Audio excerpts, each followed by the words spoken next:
كوتو كان شاب مفلس وخسران، جاله شغل كمدير رياضي عشان ياخد باله من شوية لاعبات مزز، بس لما اكتشف انهم كلهم متحمسين زيادة بقى يعتني بيهم ليل نهار عشان يتأكد انهم في احسن لياقة. كل حاجة بتبدأ بكوتو وهو بيحاول يوصل لشغله الجديد في ميعاده، بس وقف لما شاف مزة وقعت على ركبتها، حس انه قلقان فقرب منها وسألها ايه اللي بيحصل. قالت له ان فجأة حوضها وقف، ومن غير ما يطلب إذن عمل تدليك سريع للمنطقة المصابة، والست اندهشت في ساعتها عشان هو شاطر قوي بصوابعه. بس قبل ما تستوعب كوتو اختفى، وده ضايقها انها ملحقتش تقول له شكرا. طلع انها اول مرة لكوتو في المدينة الكبيرة، وهو هنا بس عشان اتقبل في أكاديمية سيوا سبورتس أكاديمي المرموقة. المدرسة دي فيها أحسن طلاب في فرق رياضية بتكسب بطولات قومية بسهولة، وفي بنات كتير من ضمن الرياضيين دول. بالرغم من كل ده كوتو مش من النوع اللي عنده اهتمام بالرياضة، الشيء الوحيد اللي في دماغه هو انه يستلم شغله الجديد. لما وصل للمكان عرف انه هيبقى المشرف الجديد على مبنى السكن، وانه هيعيش ويشتغل هناك، بس استحمل لانه مفلس ومحتاج اي حاجة تدفع فواتيره. وهو بيقرب من المبنى لاحظ ان المكان حالته وحشة، وبدأ يفكر تاني في الشغل هناك. دخل لوحده وحاول ينادي على اي حد موجود، بس بما انه ملقاش رد افترض ان مفيش حد في البيت وبدأ يتلصص في المكان،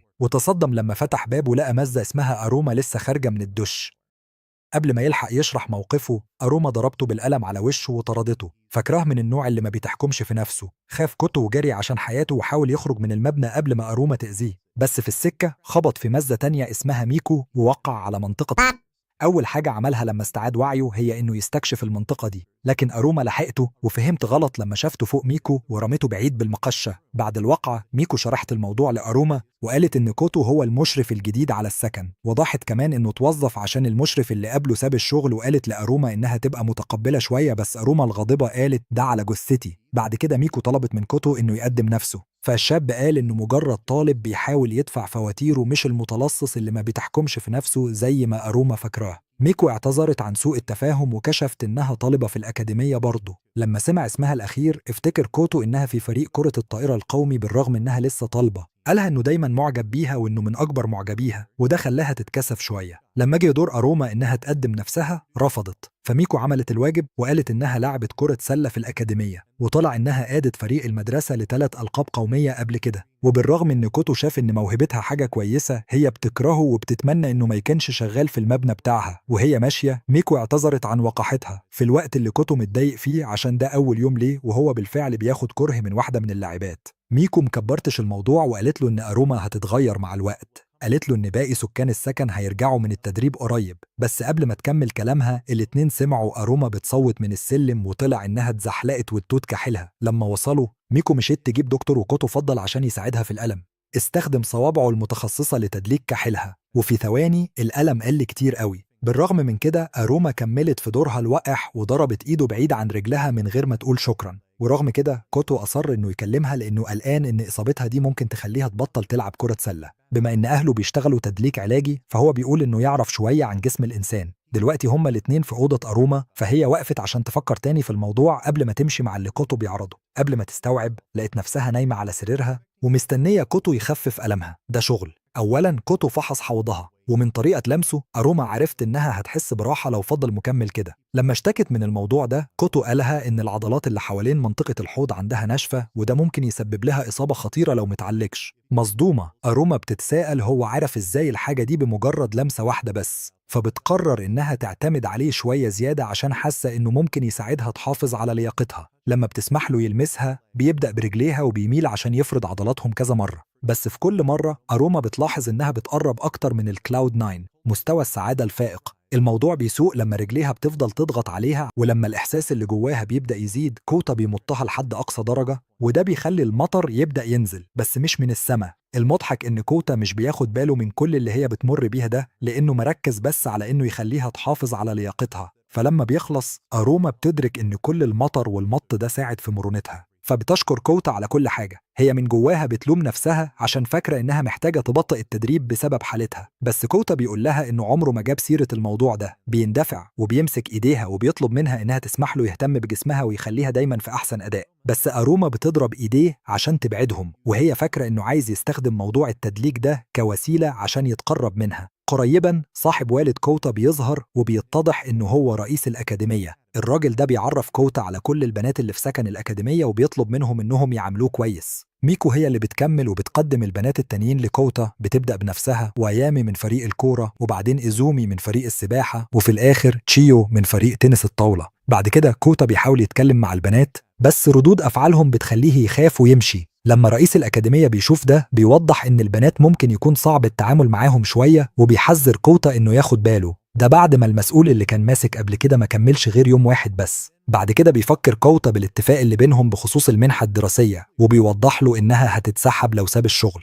في الآخر رئيس الأكاديمية بيأكد إن فرصة كوتا الوحيدة عشان ياخد منحة دراسية لكلية الطب بتعتمد على إنه يهتم بالبنات ويتأكد إنهم بيتخرجوا من الأكاديمية وهم في أحسن حالة نفسية وجسمانية. لما كوتا بيسمع الكلام ده بيتصدم، بس مفيش قدامه خيار تاني فبيوافق على الشروط. تاني يوم كوتا بياخد وقت عشان يذاكر وصف وظيفته عشان يعرف المفروض يعمل إيه بالظبط. بعد ما بيقرأ كل حاجة بيدرك إنه ممكن يتأقلم مع وظيفته الجديدة بما إنه متعود يعمل شغل البيت لأهله. أول حاجة بيبدأ بيها هي إنه يطبخ الفطار، وبمجرد ما بيقدم الوجبة للبنات أروما بتتنرفز عشان هو بيقعد ياكل معاهم على نفس الترابيزة. ميكو بتقول لها إنها هي اللي عزمت كوتا يقعد معاهم، وعملت كده عشان عايزة الكل يتفاهم معاه بما إنهم في نفس الأكاديمية. برغم كده أروما بتقول إنها مش طايقة تاكل مع كوتا بسبب اللي حصل امبارح. بتكشف إنه كان بيبص عليها وهي بتغير هدومها، وبينما كوتا بيحاول يشرح إن اللي حصل ده كان صدفة، ميكو بتحاول تهدي أروما وبتخليها تشوف إن كوتا ما كانش يقصد اللي عمله، وبتعتبر إن رؤيته ليها من غير هدوم مش حاجة مهمة.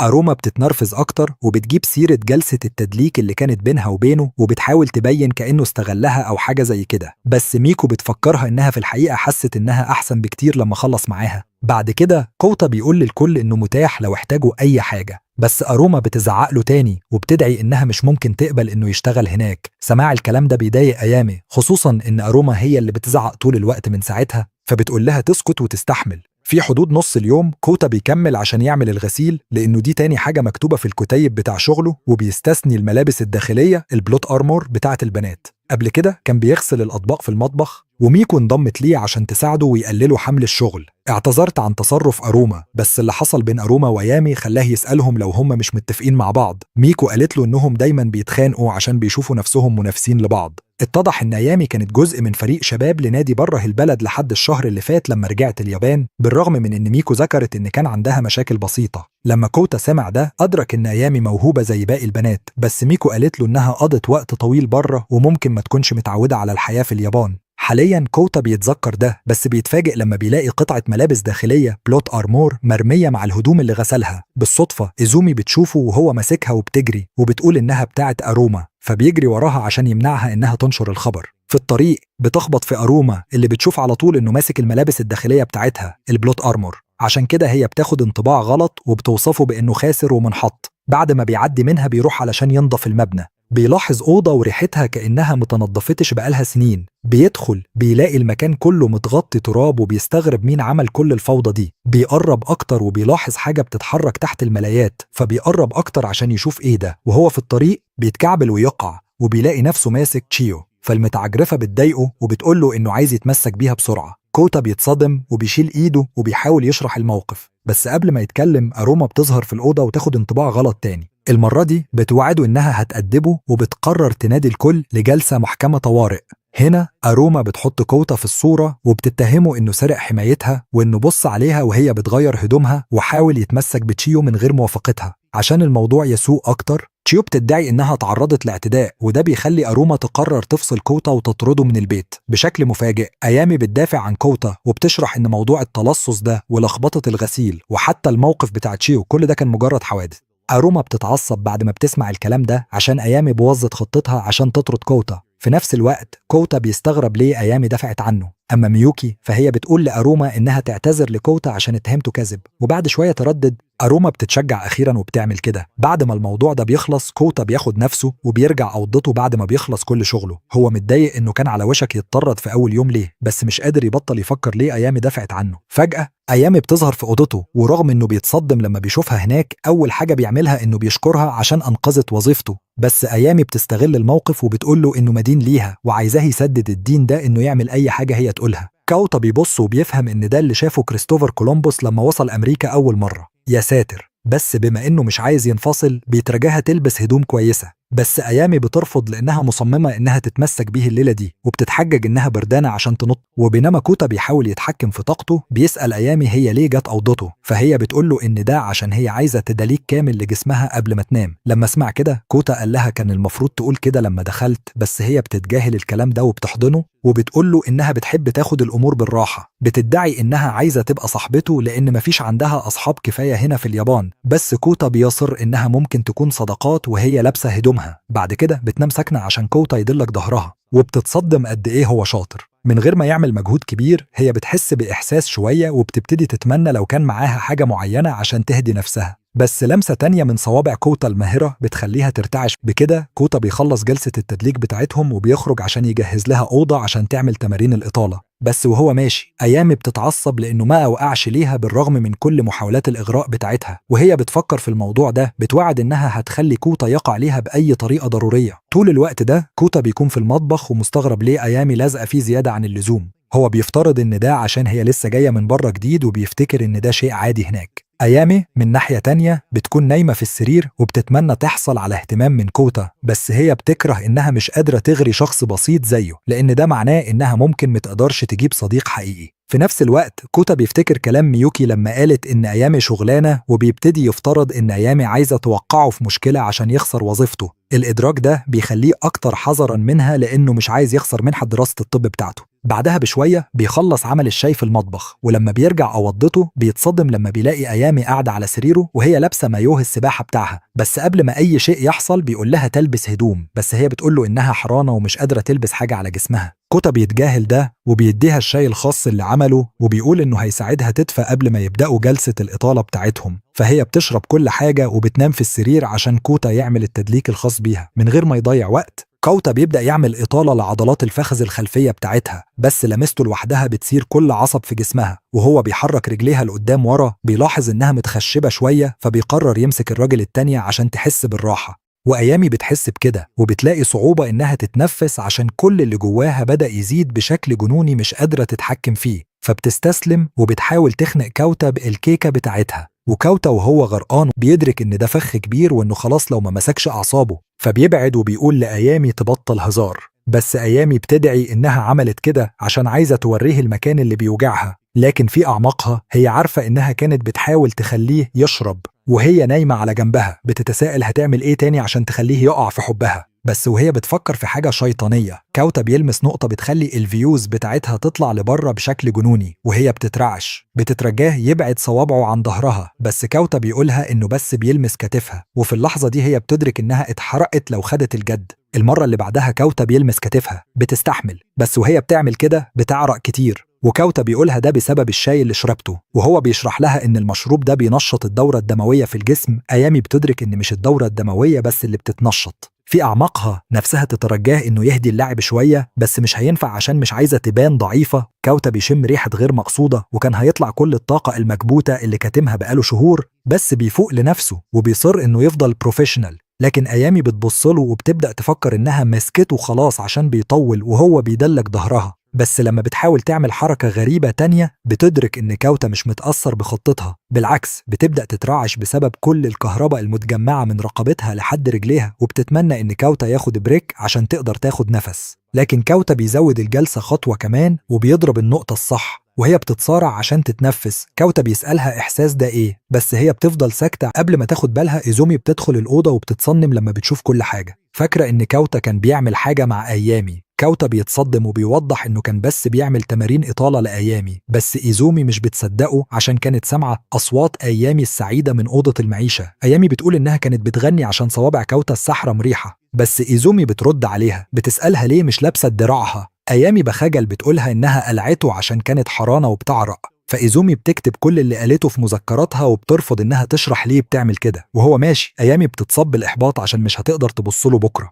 وكمان اللي كانت بتخطط له مع كوتا مشيش زي ما كانت عايزة. لما بيسمع كده كوتا بيسألها إذا كانت بتحاول توقعه في مشكلة، والسؤال بيصدم أيامي عشان هي ما كانتش بتخطط إنه يتطرد أو حاجة. ورغم إنها مش بتكشف عن نيتها الحقيقية هي بتفكر تاني، وبعدين بتشرب بسرعة وبتحاول تغيظه شوية كمان، بس بتوقف وتقرر إنها تلبس هدومها. وهي خارجة من الأوضة بتقول لكاوتا إنها هترجع تاني عشان إطالة أكتر، وإنه لازم يعمل اللي هي بتقوله لو عايز يحافظ على وظيفته. مجرد إنه يسمع كده كافي يخلي كاوتا صاحي طول الليل عشان خايف أيامي تتسلل أوضته وتتنطط عليه. الصبح بيبقى نايم في السرير وحاجته في وضع الغضب، والأمر بيسوء لما بتجيله صورة مش متوقعة من إيزومي اللي بتطلب منه يجيلها أوضتها. وهو في طريقه بيتساءل ليه إيزومي عايزاه، وبيتوتر شوية لما بيفتكر إنها شافت اللي حصل مع أيامي امبارح بالليل. بس لما بيوصل أوضتها بيتصدم لما بيلاقيها شغالة على مشروع مانجا، فورا بتعتذر إنها طلبته فجأة كده.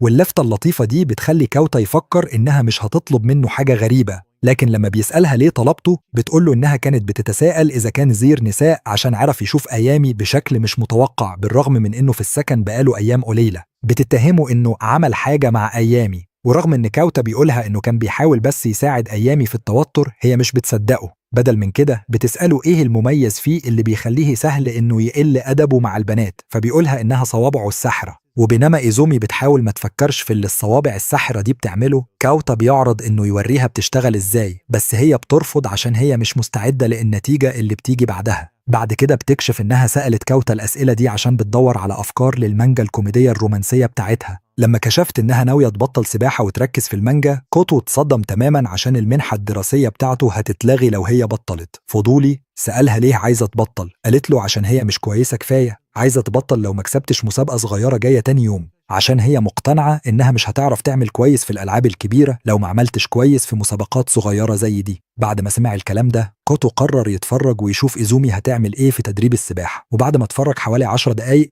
اكتشف إن عندها إمكانيات. بعدها قرر يخليها المشروع الخاص بيه، ووراها لوسيون إيد شكله غريب هيستخدمه عشان يعملها تدليك لجسمها. لما شافت كده إيزومي اتفزعت عشان مش متأكدة بالظبط هو عايز يستخدم اللوسيون إزاي. بعد شوية استنت كوتو في أوضة تغيير الملابس، ولما الشاب ظهر قالها تنام على ظهرها عشان يعمل شغله. إيزومي وافقت، بس قبل ما تنام وضحت إنها مش هتقع في حبه زي ما أيامي عملت. مع بداية جلسة التدليك إيزومي خافت وسألت كوتو ليه بيستخدم لوسيون إيد. قالها إنه زيت أطفال معطر ومش لوسيون إيد. وضح إن زيت الأطفال ده ليه ريحة مميزة بتساعد في استرخاء الأعصاب وتخفيف الضغط وتقليل القلق. لما سمعت ده إيزومي شمته عشان تتأكد إن محدش هيديها مخدر أو حاجة، واكتشفت إن ريحة زيت الأطفال حلوة. بعدها على طول كوتو حط شوية من زيت الأطفال في إيده ووزعه على جسم إيزومي وبدأ بذراعها، لكن بما إن دي أول مرة لإيزومي معاه قلبها وحاجة تانية بدأوا يدقوا، وعرفت إنه ما كانش بيهزر لما اتكلم عن صوابعه المتخصصة. الموضوع بقى أحسن لما كوتو عمل تدليك لكف إيدها، بس بدأت تفقد الإحساس بجسمها أول ما كوتو عمل تدليك خفيف لكتفها. في ساعتها حاجة في صدرها بدأت تتوتر، بس بما إنها مش هينفع تطلب إنه يهتم بيها كتمت كل الإحساس اللي كان بيزيد عندها لحد ما بطلت ترتعش. في النهاية كوتو خلص جلسة التدليك وهو بيبعد صوابعه عنها. عرفت إن كل نقطة ضغط في إيديها ورجليها وراسها اتنشطت، لكن كوتو قالها إن نقطة الضغط دي اللي هو اتعامل معاها مش هتبقى كفاية عشان تتخلص من قلقها، عشان عقلها دايما مشغول بحاجات كتير لما بتكون بتعوم.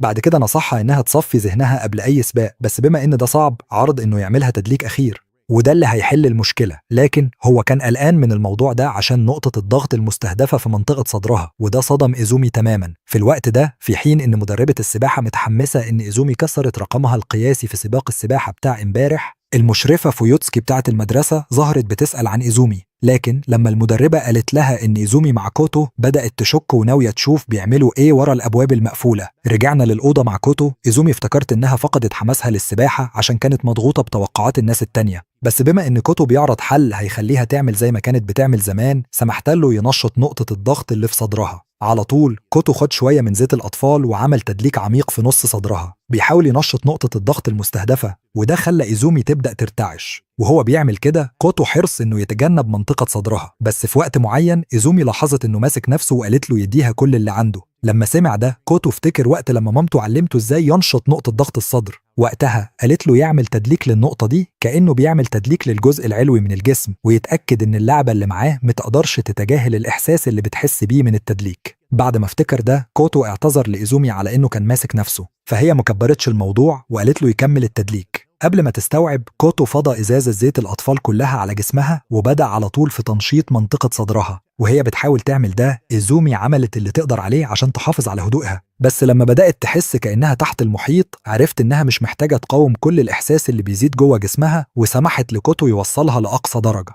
بعد التدليك شكرت كوتو على الشغل المظبوط وقالت له إنها جاهزة تماما للسباق اللي جاي، بس قبل ما يمشي طلبت منه يرجع يعمل تدليك لمنطقة صدرها تاني عشان لو كسبت السباق، ومن غير ما يفكر مرتين كوتو وافق يعمل كده، وده خلى إيزومي مبسوطة. بعد شوية كوتا بيطلع من الأوضة بس بيخبط في النائبة المشرفة فويوتسوكي على الجانب التاني. في الأول هي بتتريق عليه إنه كان مبسوط مع إيزومي بسبب الأصوات السعيدة اللي سمعتها من ورا الباب. كوتا بيتصدم وبيتلعثم وبيقول إنه كان بيعمل لإيزومي تدليك بس النائبة بتقاطعه وبتقوله إنها مقتنعة إنه كان بيعمل معاها حاجة تانية. بعد كده بتطلب منه إنه يعمل لها تدليك للجسم عشان يثبت براءته، بس قبل ما ده يحصل مدرب السباحة بيظهر وبيبلغهم إن السباق هيبدأ كمان شوية. لما بتسمع كده النائبة بتقرر تمشي، بس قبل ما تمشي بتقول لكوتا إن حتى لو رئيس الأكاديمية بيدعمه هي هتلاقي طريقة تطرده من المدرسة لو بيصاحب أي بنت. كوتا بالرغم من صدمته بيخرج من المبنى وهو مرتاح شوية إنه مش بيعمل حاجة مع حد ولا بيصاحب أي حد.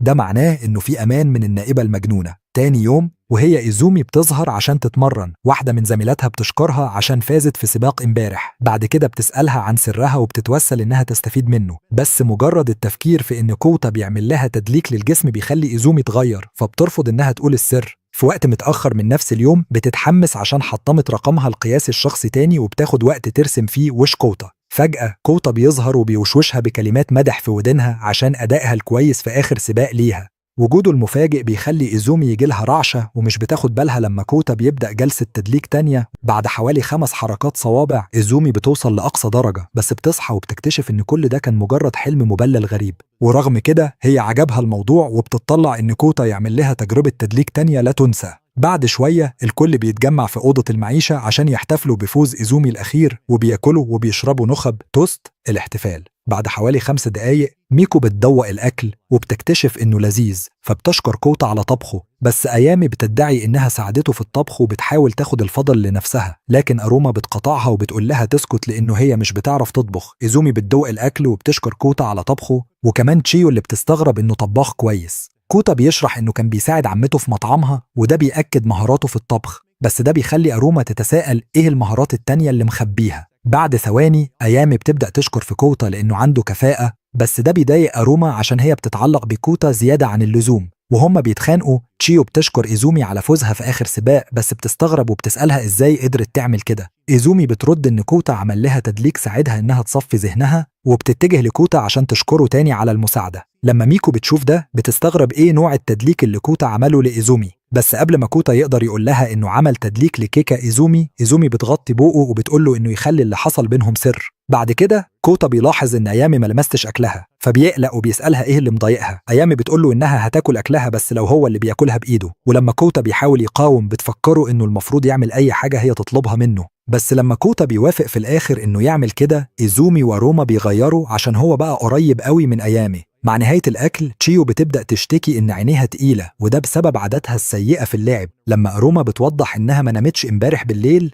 ميكو بتلومها عشان سابت تمرين امبارح عشان تلعب ألعاب فيديو، وكوتا بيسمع الكلام ده. فبالليل بيروح لأوضة تشيو وهي بتلعب وبيقرر إنه هيساعدها تكسب اللعبة عشان تقدر تنام الليلة دي. بيقول لها إنه بيساعد عشان محتاج يخلق بيئة تقدر هي والزميلات التانيين يركزوا فيها على الرياضة، وإنه محتاجها تنام في ميعادها عشان ما تلغيش تمرين بكرة. لما تشيو بتسأله إزاي هيساعدها كوتا بيرد إنه هيعمل لها تدليك عشان يحسسها إنها مرتاحة أكتر. فتشيو بتبتسم وبتطلع للموضوع ده، بس وشها بيتغير لما كوتا بيقول إنه هيدلك إبطها لأنه هي حساسة جدا في المنطقة دي. وهو كوتا ماشي لسريرها عشان يجهزوا لجلسة التدليك بيدرك إنها ما نظفتش أوضتها بقالها سنين طويلة وبيقوم بتوبيخها على ده. بدال ما تتكسف تشيو بتتصرف بذكاء وبتضحك عليه عشان ينضف لها الأوضة، وهو بيستجيب لده عشان ساذج. وهو بينضف تشيو بتسأله هو بيحب مين أكتر بين إيزومي وأيامي عشان هي عارفة إن البنتين معجبين بيه. سماع ده بيخلي كوتا يتوتر لأنه النائبة امبارح هددته بخصوص أي علاقة غير مسموحة مع أي واحدة من البنات. تشيو بتقول له ياخد باله عشان لو فضل يتودد للبنات كده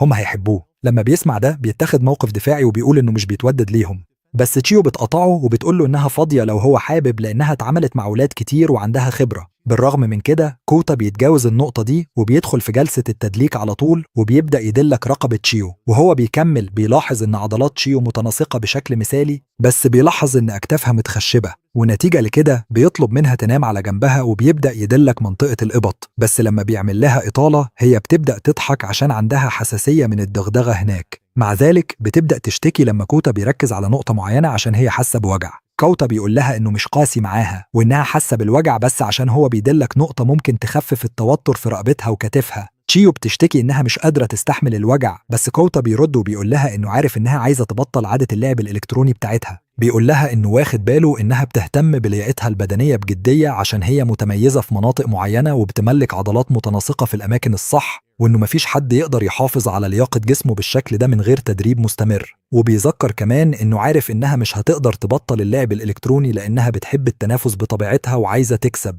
عشان كده بيشكرها على ده. بالرغم من كده بيترجاها تستحمل وجع التدليك شوية صغيرة لحد ما يخلص على الأقل. دي نهاية فيديو النهاردة. لو فضلتوا لحد دلوقتي اكتبوا تعليق قصة حلوة واعملوا لايك لو عايزين الجزء التاني. متنسوش تشتركوا في القناة وتشوفوا الفيديو اللي جاي، ممكن يكون ده الملخص المفضل الجديد بتاعكم.